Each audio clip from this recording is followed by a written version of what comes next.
So good afternoon. Thanks for watching our Google Hangout today. My name is Jessica Brown. I'm a contributing writer for Education Week. Today we are talking about why history matters. The National Assessment Governing Board and the National Center for Education Statistics recently released the 2014 Nations Report Card for U.S. history. It showed that many students lack a strong understanding of our nation's past. I covered the report for Education Week, and we want to talk today about some of the implications of these results, and more broadly about why history education matters in today's society. We do have a really great panel here to discuss this today. Our panelists include Chastity White. Chastity is a history and geography teacher at Brookwood Middle School in Alabama, and she's a member of the National Assessment Governing Board. Hi, Chastity. Hi, thank you. It's so nice to be here. We also have Judy Gradwell, Macmillan Associate Director for Education and Public Engagement at the National Museum of American History. Hi, Judy. Hi. We have also Macy Mateer, and congratulations are in order here. Macy is a student winner of the 2015 National History Day contest. I went to the event this year, and let me tell you, there was some stiff competition. So congratulations, Macy, and thanks for joining us. We also have on our panel Libby O'Connell. Libby is Chief Historian for the History Channel. Hi, Libby. Hi, it's nice to be here. This is exciting. And we also have Frank Valadez. He's Executive Director of the Chicago Metro History Education Center. Hi, Frank. Good morning. Thanks for having me. We were also planning to have Jim Grossman, Executive Director of the American Historical Association. Unfortunately, he couldn't make it due to an emergency. Thank you all for being here today. The National Assessment of Education Progress, or NAEP, it's also known as Nations Report Card, it's widely regarded as our country's best independent measure of student achievement. The results, however, showed that only 18% of 8th graders demonstrated proficiency in U.S. history in 2014. Overall, scores stayed flat since 2010. That was the last time the assessment was administered. However, we have seen some gains since the first test in 1994, and there was a bright spot in that Hispanic students have made significant gains since 2010. So with some of these in mind, some of these ideas in mind, Chastity, I'd like to start with you. Why does it matter that today's students know about U.S. history? And what does it mean that so many students are performing poorly? How can we address this low achievement? Thanks for your question, and it's a great question. History is exciting, and it's unfortunate that the scores stayed flat and didn't really raise to the standards that we would like for them to raise. We're connected to history in every job and every career out there today, whether it be a career in international business or right in our community. And so for students to have a grasp of the world and the history of the world really makes them a better contributor in our global community. Absolutely. Does anybody else on our panel have any thoughts on that? Yeah, I wanted to add on to what Ms. White said. Through participating in National History Day, I realized that I've gained skills that could apply to virtually any career, no matter what I choose to be, because I'm able to create a thesis and back it up with facts. I'm getting statistics and I'm analyzing those statistics, and I'm getting a big interview if I'm lucky, and then at the end of the day, I'm presenting it to an audience. And whether you're a doctor, a lawyer, an architect, teacher, they're skills that you'll always use in your profession. I'd like to add something as well. Go ahead. Okay. We believe that it's critical to have informed citizens to participate in civic discourse in our society, and that a basis in history is really important to help create informed and engaged citizens. Absolutely. Thanks for that, Judy. I'd like to echo Macy's points if I could. She might not know this, but if she met any students from Illinois, a lot of them came through our program, which is the History Fair in the Chicago area and also in parts of Illinois. But we hear the same thing from the hundreds, thousands of students that we've seen over the years, that they build the same kind of skills that Macy's talking about, that they get excited about history because they get to choose the topics that they get to research. a lot of it has to do with the way that history is taught, and if history is taught in a way that engages students, in the way that Macy has discussed, they're much more interested in it, they'll work harder at it, and they care about it more. And then it provides all the other benefits that she and the other panelists have mentioned already. Wonderful. Great points, guys. Thank you. Now, I do know that our panelists have some specific questions they'd like to ask. So, Judy, I'd like to start with you. What's on your mind? Well, we at the American History Museum feel that history needs to be a more active pursuit, and that unlike many of the STEM subjects, history is often taught and left with the theory rather than theory and practice. So what we try to do in our programming is give people an opportunity to do history and to have that sense of discovery. And so I'm curious as to how museums and archives can help students and teachers to adopt this approach of actively doing history. And take it a little further than that, we try to use objects as evidence, and wondering how we can help further that in the learning in classroom situations. I think. Great. Go ahead, Judy. I'm going to jump in here. I think that one way to get teachers, and I think a lot of good teachers out there are doing this already, they're approaching history as teaching children that they are, the students, that they are detectives. They're looking at primary source material, they're looking at artifacts, they're building evidence, and they're creating their thesis, their structure for their understanding of history and the argument that they're going to need in writing their paper or building their website or building a Facebook about the past. I know that National History Day always encourages kids to use primary sources, and I know that at the Smithsonian you guys are doing just great work in getting young people excited, and adults too, about using artifacts and primary sources. The National Archives is doing this. They're wonderful resources online that weren't available so easily 20 years ago. And I think there is a movement among history teachers to be using more and more for primary sources in the classroom. That's where I think you can really get kids excited, because they see themselves as doing detective work. They're exploring the past. There's no reason for history to ever be considered a dry and dusty topic. It's exciting, and it's really something that can open your eyes and your awareness of how people lived long ago and how that still affects our lives today. And Libby, it's interesting you bring that up, because one of the things that the NAEP results showed was that students are using more primary sources today.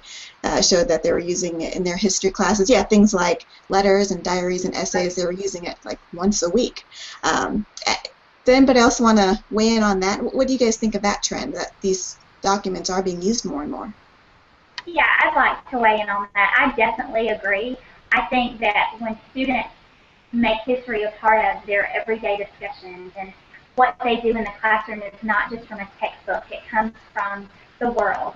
One of the things my students love to do is, if we are talking about a certain topic in history that a legislator has discussed, they can actually do a conference with that legislator. Or if they're talking to someone at an East Asian Studies Center in Massachusetts, they can connect with those professors. And it's real life, and it makes it more personal, and I feel like it's a more well-rounded way to teach history today. Great points, Chastity. Thank you so much. I'd like to move on and turn it over to Macy for a second. Macy, do you have any questions for the panel? I actually do. I have a question. How can, as a student, how can my fellow peers get involved in encouraging my generation to love history? Great question. Well, Macy, I can help you with that a little. I think that it's so wonderful what you have done, and you're a light and an example for students across the nation to show how important history is. And I think the collaboration and discussing topics in history and topics about the world with not just students in your classroom, but students across the country and now students around the world. So I think it's collaboration and promoting how exciting history can be. I think collaboration is really important because I think what you're talking about, Macy, is a peer-led revival in the interest in history. I think your generation should campaign for events like, or participation in things like National History Day to be a varsity sport. My son was on the debate team, and in his high school, debate was a sport. He got a letter for participating in debate. I think the kids who are doing History Club or are doing National History Day should get that type of recognition from their school, and they should be seen as people who are really, spending time after school pursuing these goals. The way athletes are, every school seems to really be crazy about their athletes. The White House invites the athletes. I want them to invite the history stars too. Excellent point, Libby. And one of our submitted questions kind of was also along the lines of what she just asked. We had a question. We had a question from Valerie Furness from the Texas Council of the Social Studies, and Valerie was asking, how do we get students to see that history connects to them? So it's kind of along those same lines. Does anybody else want to weigh in on that topic? Well, I'd be curious to hear Chastity's answer to that question, since she's in the classroom. What are the kinds of things that she does to excite students about history? Macy, could also actually weigh in on what it is that excites her about history. I did earlier suggest that giving students a choice in the subjects that they study, the topics that they study as part of History Day or History Fair programs like that are engaging the students. But I'm curious what other kinds of things that they've seen that have inspired them or that they've seen inspire students. Macy, did you want to tell us a little bit about your project for National History Day and what got you interested in history? Absolutely. So this year's theme, there's an annual theme every year, and this year's theme was Leadership and Legacies in History. And the thing about National History Day is that they choose an annual theme that is broad enough to pick something that is personal to you, so it allows you to stay connected with the topic. And so I chose Lindy Boggs. She was the first congresswoman from Louisiana, and she was responsible for getting bank accounts for women. So she signed sex or marital status. She hand wrote it into the Equal Credit Opportunity Act, which means Jessica and Chastity and Judy and Miss Libby and I can all have credit cards. Thank goodness. Absolutely. Yeah, and if I could add one more way for students to get excited about history, I'd be remiss if I didn't say visit a history museum, or volunteer at a history museum, or intern at a museum. There are museums and historic houses all over the country. There are probably some, very close by to almost anywhere you are in the United States. And we always need lots of help. And I think all of our students who come and work with us end up doing really interesting projects and taking away as much as they give. I couldn't agree with you more, Judy. It's really fun when I go to your museum, and Judy has a new exhibit that's just about to open called the Object Project, and it talks about everyday things in everyday life, and it's a really fun exhibit to see. But I agree, because the artifacts and these historic houses tell stories, and they're some of the great stories of the past, and you won't know about them unless you go to these places. But I think it's those stories that help kids and adults get excited about history, because everybody loves a good story, and history's full of them. I would agree. I would also add that travel is really the best teacher. When you see something from those first-hand experiences, I take my students every year somewhere to study U.S. history abroad, one year we went to the beaches of Normandy, and we've been various places around the world, and to see my students have their eyes open for the first time when they see a different culture or people speaking a different language, it really makes history come to life from those first-hand experiences. Thanks for that. Yeah, that's a great idea. I wish I was in your history class. Awesome. I know. Now, let's move on and go on to, let's see, Libby, did you have any questions that you'd like to pose to the panel? Yeah, I was thinking about the fact that we know that in some states they're having some good results in the teaching of history. How do we learn about what's going on in those states with the higher achievement in history and sort of spread the good word on how to build that type of response throughout the country? How do we pass on best practices in an effective way? Great question. Does anybody have any thoughts on that?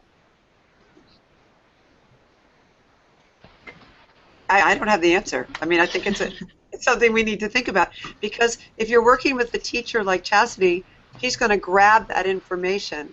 People like Frank, people like Judy are out there looking for new ways to get people involved. And we know that there are wonderful history teachers out there, but these things have to be applied on a much broader level than the individual teacher in a classroom. And I was wondering, is this something that the Department of Ed on the national level can do? Can they help us, or is it something like the professional organizations can get involved? I just don't know the answer, but I know we need to do this because I know good work is being done. I mean, look at the people who are here on this panel. You guys are great. We need to spread that good word, and I don't exactly know how to do it. National History Day is helping on a broad level, but we need more. I think it's definitely something for national organizations, but also educational organizations or teacher unions where they could weigh in. I think a lot of the conversation about education reform or ways to improve education has focused on charters or systemic change, a lot of emphasis on STEM or on literacy and reading, and those are certainly important things, and any one of those are things that could be helpful to improve education. But I think there are definitely, but history seems to have left out of that conversation, and I think the organizations who are most interested in history education, I think, need to be more vocal and advocate more for a deeper, richer approach to the way that history is taught, along the ways that Chastity teaches, along the ways that apparently Macy's teachers teach, along the ways that the hundreds of teachers who participate in History Fair, or the thousands of teachers who participate in History Day teach, introducing students to primary sources, teaching them how to think critically and how to assess them, teaching them how to do research, all of those kinds, giving them an opportunity to do research. All of those things are really important, and I think those organizations that include history teachers or other teachers in general, or professional historians, need to be more involved in advocating for that kind of opportunity for history education at the K-12 level. And you know what? I'm just going to jump in. I'm sorry, but I just had to respond to what you said, Frank. You said that so well. And I think that if parents understood that those were the skills that kids learn from studying history, we would never have parents saying, well, I don't, why does my kid study history? I don't want them to grow up to be an historian. That's the worst thing. But for everyone to understand, these are such important skills that you learn in history, and you can apply them, as Macy mentioned earlier, in any field, no matter what you do as an adult. Absolutely. And you touched on something else, Frank, was the idea that social studies education, history education, has kind of taken a back seat to the STEM courses, the science, technology, engineering, and math courses. Do you guys all agree that that is the case? And there was also a thought that perhaps this could be the reason for the low scores on the NAEP test in U.S. history, was because there's so much focus being put on those other subjects, not history. What is your all's take on that? I absolutely agree. I think that there are many important initiatives in many other subjects. I think history needs its own champion, and I think throughout the nation, history needs to be highlighted as a subject that is just as important as every other subject. So yes, I agree. All right. And if I can jump in, we feel that if you take an inquiry-based approach to teaching history and learning history, you're using the same skills that you would be using in any kind of STEM learning. So it's portable skills, and I think very parallel.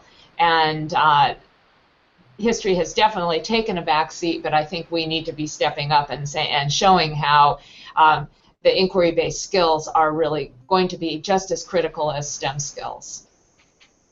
And those, just to echo that point, inquiry as an educational method came out of science education, came out of STEM. So to teach history that way is absolutely to support effective STEM education. The methods overlap a great deal, and so they can mutually reinforce one another. There's no reason to spend less time on history if you're building those same critical thinking skills.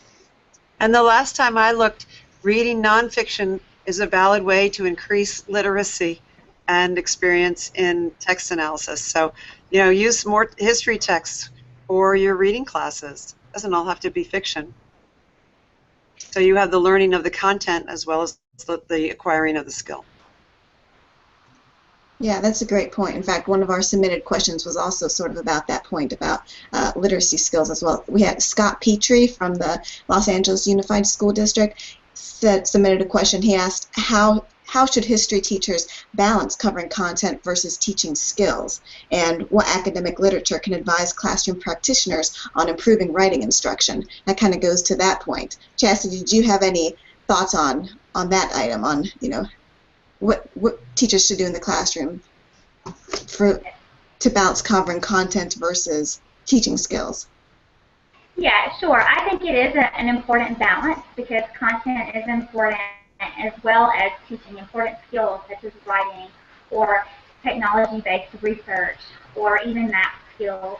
And I think it all falls into the field of collaboration, and not just with other teachers at my local schools, but with teachers in my district and with teachers in other states, to get an idea of what people are doing across the country to make their lessons as balanced with content versus skills. Regarding National History Day, I think that would be the perfect tool for the balance between material and analysis, because when creating a project, you must have a diverse set of resources, so both primary, secondary, and you can't just have a bunch of websites, and you can't just have a bunch of books. You have to have a balance of everything, so that encourages diverse research. But also, in your final project, you can't just have a bunch of quotes and things. You would have to have analysis as well. You have to have a nice balance. And another good thing is about the fact that there's 5 diverse categories. You can either create your project as a performance, a website, an exhibit, a paper, or a documentary, which means that these 5 different categories can cover different personality types. For example, I am very outgoing and I love being on the stage, so naturally I lean towards the performance category, but not a whole lot of people can do that. I can't write a paper. So they target different personality types, and I think that's the great thing about History Fair, National History Day, as a tool for education. Nice. Nice, that's great. Okay. And about National History Day, I wanted to ask what your take is on the idea of making National History Day a required thing for schools to teach. It seems like schools that have it, it's wonderful, and it really, really engages students really well. But should it be mandatory? Do you guys have any thoughts on that? And I don't know, Chastity, if it's mandatory in your school, or Macy, if it was in your school or not, if it's just an option that you can do. It is not mandatory at my school, but after hearing Macy's enthusiasm for it, I think it might be mandatory in my classroom next year. She's inspired me to be more involved in that. Well, actually, I take it as a part of my gifted program.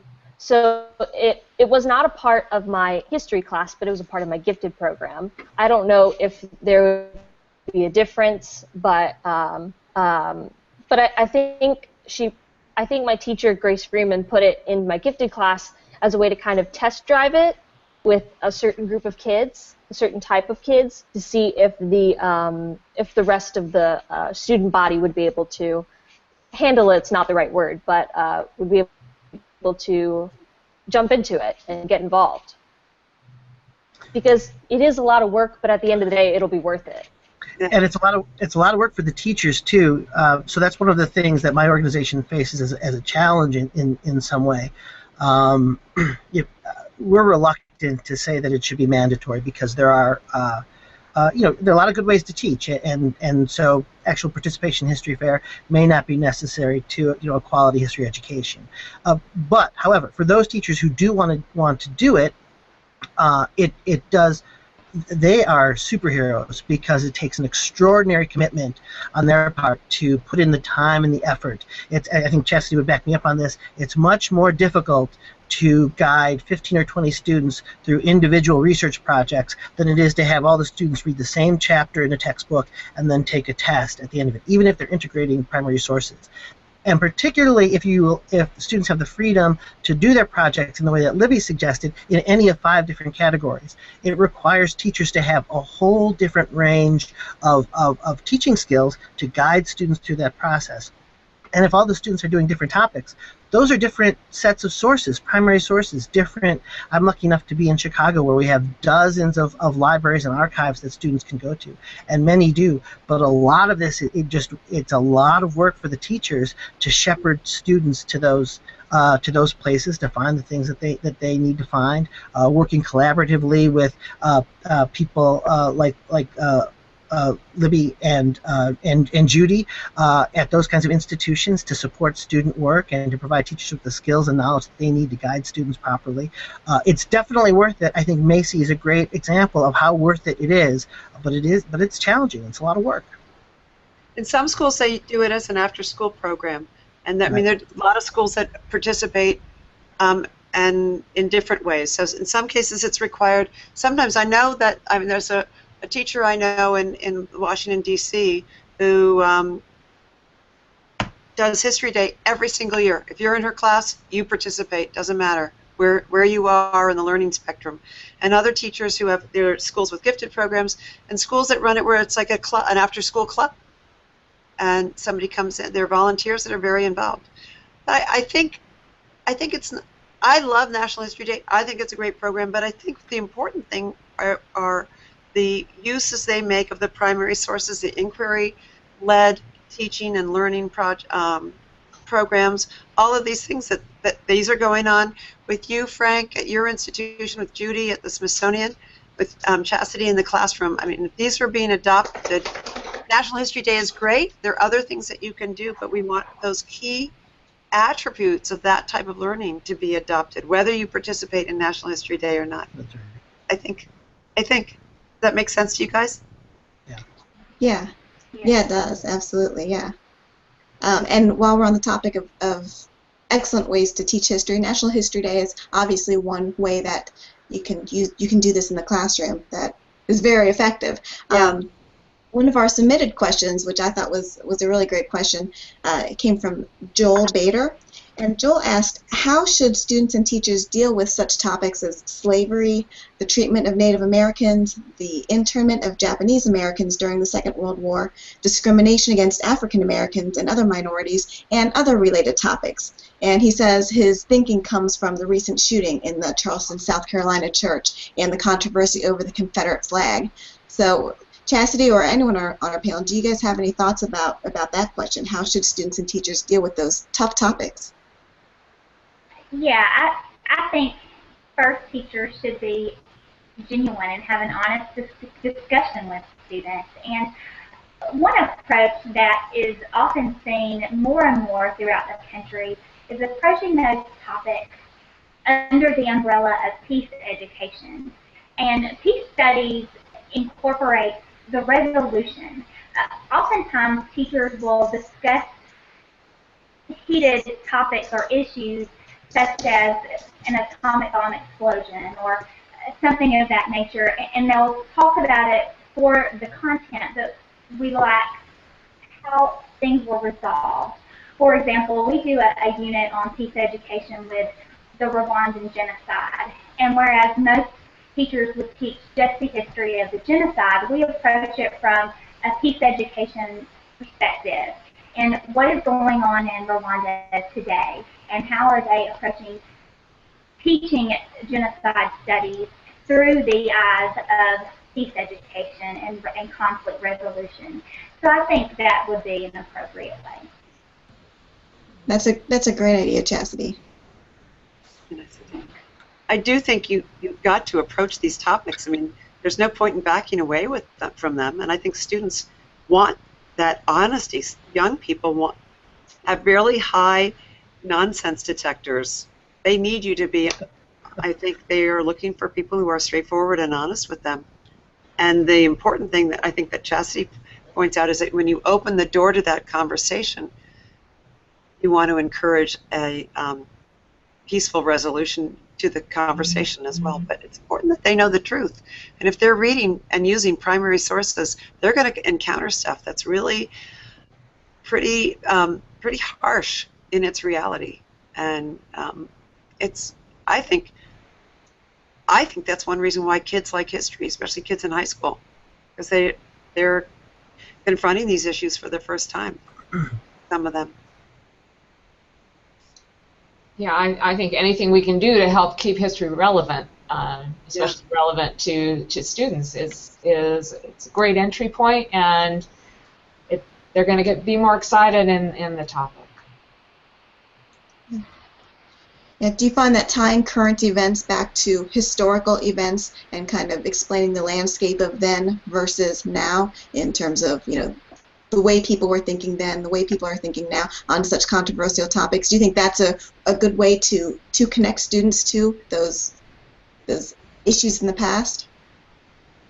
I think so. There have been difficult issues in the past, just the way there are difficult issues today, and I think, you know, having a good classroom discussion about it is really a great way to go. Absolutely. Okay. Now, Frank, I think we'll move on to you. Did you have a specific question that you wanted to ask the panel? I did. You know, we talked a little bit earlier about the importance of research and using libraries and archives in K-12 education. But I was curious what the panel thought, maybe particularly Chastity, about how we can improve or support teachers through training, professional development, so that they're more capable of integrating primary sources, participating in programs like History Fair, History Day, helping make them more comfortable, more confident, more successful using those methods that have such great outcomes for students. Yeah, I think getting the message out there, one great professional development program is offered by Indiana University, and a lot of the teachers at my school have participated. You can go to some of their summer professional development seminars, and you can bring back lots of artifacts and information for your classroom, and it's a great collaborative effort. And that's not the only college that does that. I'm sure there are many. But I think getting teachers involved in professional development that's not just school-based professional development. It's inspiring teachers to seek professional development opportunities on their own from a multitude of other museums or colleges or universities. Okay. Thanks, Chastity. Go ahead. And I'd have to put in a shameless plug for our programs. Here at the National Museum of American History, we have a Let's Do History tour where we visit 6 cities a year, and we're always looking for partners in school districts. We come in, it's free instruction and professional development about using objects in the classroom. And we've also developed a MOOC, a massive open online course called Teaching Historical Inquiry with Objects. We ran it about, I think, last year. We're going to start it up again in the fall. And we also have an online teacher community so that we can keep in touch with our teachers and they can help each other. So I think there are probably a number of really good online sources and remote sources of sort of brushing up on inquiry and object-based learning. How long is your MOOC? How many sessions is it? It is 4 to 6 weeks. So that's a realistic length. That's great. That sounds great. You guys do great. I would also like to recommend Gilder Lehrman Institute. They're doing really great work in history education. And they are all over the country now. So that's another group. And National History Day runs teacher institutes. There are some really great teacher institutes out there, and there's often money for the teachers to go. That can be supplied by the school district or by that institute to help people afford it. It's there. I think the resources more and more are available, but it does mean that individual teachers have to go out and seek them out. I think that, and I'm curious what Chastity thinks about this, though. A lot of times teachers feel that their administration or their in their school is in support of certain things that they might do because they're focused on STEM or literacy or there are other kinds of things that are a challenge. And I'm just curious whether Chastity faced any kind of resistance to bringing back certain things to her classroom, or where the principal or somebody else preferred that she do some other kind of professional development other than the kinds of things that she might have selected. I think my principal has been so excited and supportive, and I've had different principals over the years, and I do seek out a lot of opportunities. Over the past 11 years, there hasn't been a summer that I've spent in the United States because I've been abroad on a professional development opportunity for the classroom. And that just shows you, and I'm just one teacher, whether it be from the National Endowment for the Humanities or other opportunities, there are so many ways for teachers in the United States and outside of the United States. And you learn so much to bring back into your classroom that I think any principal would be super excited to have a teacher go and spend a month at a seminar or a workshop to bring back that information to use in your classroom. And there's a really great that's her experience, and that's wonderful. And we definitely see a lot of teachers who have that experience as well. But dealing with this, say, the 600 Chicago public schools that we deal with, or that could potentially work with, there's definitely a subset where if the principal has a strong idea about the way things are supposed to go, and so the teachers are then not allowed to participate in certain things. I think it's a minority, but it does pop up from time to time. Thanks for that discussion. Yeah, those are some really good points on how to get teachers involved. I'd like to just interject with another submitted question that we had here, and it kind of circles back to the whole why does history matter and how can we get people to the broader community to understand how much history matters. We had Lynn Ireland from the Nebraska State Historical Society. Lynn asks, how can we connect more students and teachers with the movement to help the nation understand the value of history via efforts like the History Relevance Campaign? There's a website for the History Relevance Campaign. And then we also had a similar question from Terry Cherry at the National Council for the Social Studies, who asks, how can educators get that message, why history matters, how can educators get that message out to the public? She says science and math have done a really great job of promoting their cause, so what can history people do? What do you guys think? I guess if I could just weigh in quickly on that, part of the reason that there's so much support behind STEM is that it makes a very obvious connection to industrial growth, to technological growth in the economy. And so you have a lot of businesses that maybe, let's say in Chicago, there would have been a corporation that is a technology corporation or industrial corporation, maybe 30 years ago, it would have given to History Fair because it saw itself as a Chicago company, and this is a Chicago history program, so they would want to support that. And now they've changed their guidelines, and they want to support STEM. It's still supporting education for them, but it feeds more directly into what they see their business as. And I think there's been a lot of shift in that in the economy, a lot of corporate support moving away from history programs and towards STEM programs because of that component. And there isn't so much on the history side in the corporate arena to draw on. And I think that's a funding challenge for a lot of these programs. I think there's an irony, though. I mean, we've all seen the decline of funding in the humanities, whether it's history or other topics. And I think if you did a survey of American CEOs and what we call C-level executives, they have humanities backgrounds. They're the ones who are out there talking. They're the ones who are out there challenging their employees to do better, to help produce for America. And they're not necessarily engineers. A lot of them were studying humanities and history for one of them. I meet a lot of executives who say, I love history. History was my favorite subject in college. But they're not, I think we should be challenging them. Why aren't they out there helping to lead that interest in history in the workplace, too? I agree with that completely. Yeah. I think also the tie between history and civics is so strong, and that is something that everyone understands. We need engaged citizens. Yes. We need people to ask compelling questions and participate. Yeah. Really, if you see yourself as a patriotic American, and by that, I'm not saying a partisan American, I mean someone who cares about the United States, you're going to want your people growing up with a sense of American history. People who study history are engaged citizens. They tend to vote more.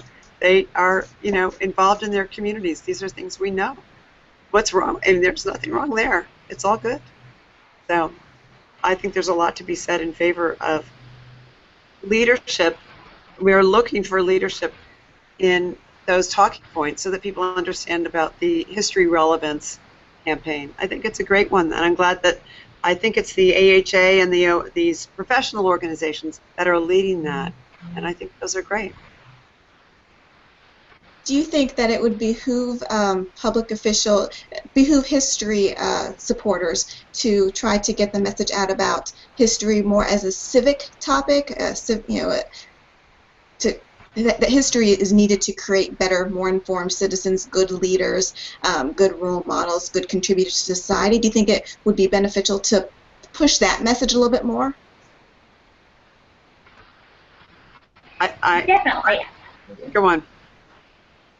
Yes, I would agree. I've had students who participated with our legislators to become a legislative page, and they had no idea they could do that.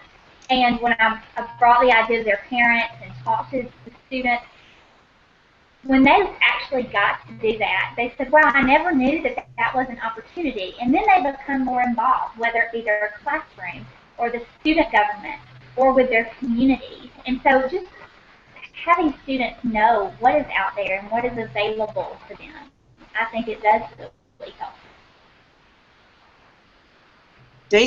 Macy, you were a congresswoman. I saw you. You became that person. You became Congresswoman Boggs. That must have had an influence on you.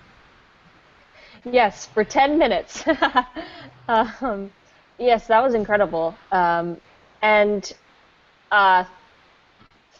through portraying that character and studying that topic, I was exposed to so many opportunities. I contacted Lindy Boggs' daughter, Cokie Roberts. I got to interview Steve Scalise twice, actually, once in Louisiana, once in D.C. I got to tour the Capitol. He gave me a private personal tour, and what I realized through National History Day is that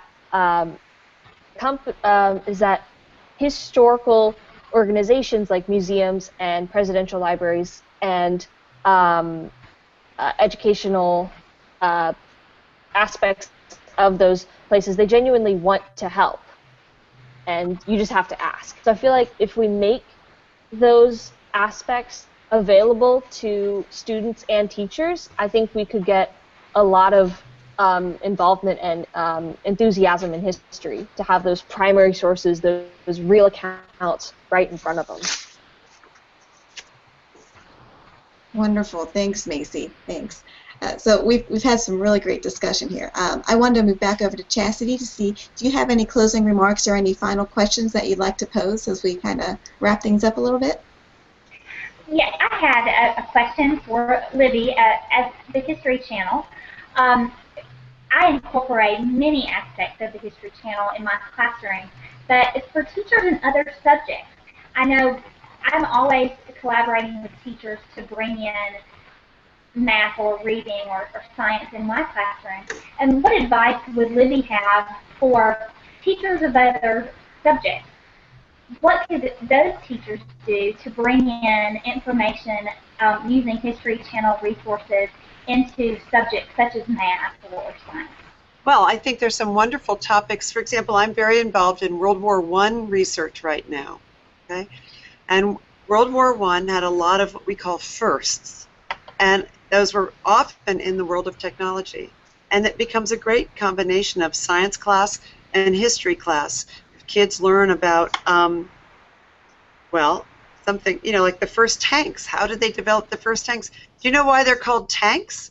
They're called tanks because the British didn't want anyone to know what they were experimenting in, and they told everyone they were water tanks. These were new water tanks on wheels, and that's why we call them tanks today, because they didn't want anyone to know. So that's a story of technology and of history as well. I think you can find a lot of those. One favorite National History Day project is about Navajo code talkers, or about codes that have been used in history, and that's a wonderful combination of math and science. So even the Incan understanding of the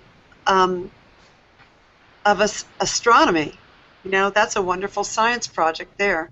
So just meet with your history teacher. If you're a science teacher or a math teacher, get together. It won't take more than one lunch period to figure out a topic where you've got some great overlap. Go to your local museums and you can see examples of the artifacts. You can go to look in the archive. There are lots of ways that you can tell history stories through science and through math. And it's too long for me to go into more. So Chastity, you and I can talk after this because there are lots of ways you can do it. Thanks so much. Thanks, Chastity. And Libby, did you have any final thoughts on this whole issue of why history matters and what we can do to promote it a little bit more? Well, I think this is a really good start, and I want to thank you Jessica, at Education Week for participating, because this helps get the word out too. But right now we're still talking to the choir. You know what I mean? We're still preaching to the choir. Everybody in this panel is converted, right? We know that history matters. And I think we all have to take a little bit on our own shoulders and say to people, let's not neglect these stories, because this is part of our culture. And if you walk away from this, you're losing so much that's not only important as civics and important as learning and valuable in all these other ways, but there's so much fun there and there's so many great stories to share.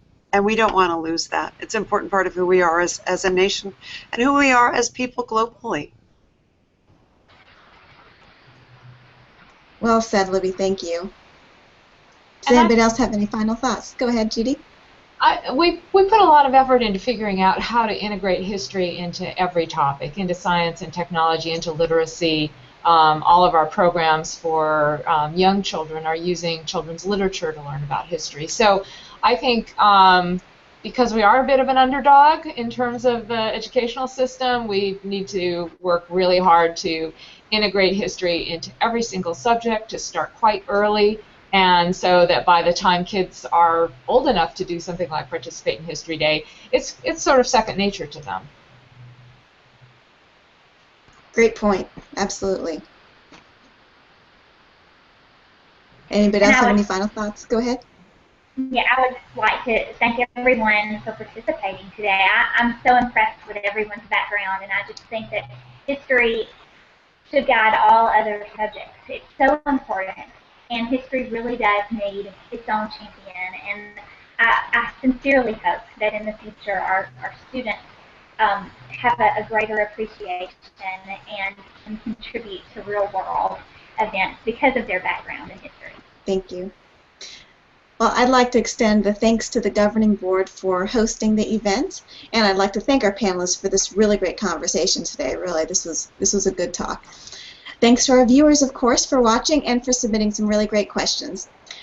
We do encourage everyone to share the video of this hangout on social media, and you can learn more about the National Assessment of Educational Progress U.S. History results at nagb.org. That's nagb.org. It's definitely worth a click. So thank you guys all so much. We appreciate your time today, and everybody have a great afternoon. Thank you. Thank you. Thank you.